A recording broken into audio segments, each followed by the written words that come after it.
దొరగారి ఆగడాలు రోజు రోజుకి పెరిగిపోతున్నాయి ప్రభు. అలాగే అలాగే ఆ దొర గురించి వాకప్ చేస్తాను, తగిన చర్యలు తీసుకుంటాను. మీరు నిశ్చింతగా ఉండండి.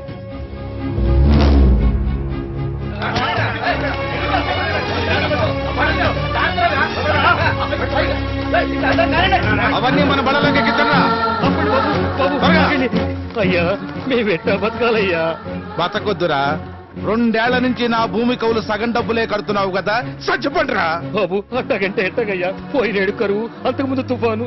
అర్థం చేసుకోండి అయ్యా, అన్నీ తెలిసిన వాళ్ళు. తెలిసింది కాబట్టే కిందటేడు కవులు కింద ఇది పట్టుకుపోతున్నా. అంతకు ముందు టేడు కవులు కింద మీ అమ్మాయిని మా ఇంట్లో తాకట్టు పెట్టుకుంటున్నా. పైకం కట్టి మీ అమ్మాయిని మీరు తీసుకెళ్ళండి. దాన్ని బడెక్కించండిరా. ఆగండి. ఏమిటి దౌర్జన్యం? తహసీల్దార్ గారు, ఈ యదవల నుండి నన్ను మీరే కాపాడాలి. పెదవులెవరో నాకు బాగా తెలుసు. ఎరా దొర, ఈ ఊరి ప్రజలంతా నీ గులాముల, బానిసల, కాళ్లకు సంకెళ్ళేసి వెట్టి చాకరీ చేస్తావా?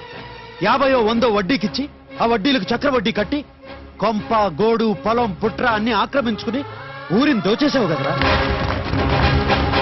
ఇకపై మీ దొరతనాలకు స్వస్తి, వెట్టి చాకిరీలకు విముక్తి. రైతే రాజు అన్నదే నినాదం, దున్నేవాడిదే భూమి అన్నదే శాసనం. పెత్తందారుల గుత్తాధిపత్యంలో ఉన్న కౌలు భూములన్నీ గ్రామ ప్రజల పేర పక్కా పట్టాలు రాసిస్తాను. తహసీల్దార్ గారికి, తహసీల్దార్ గారికి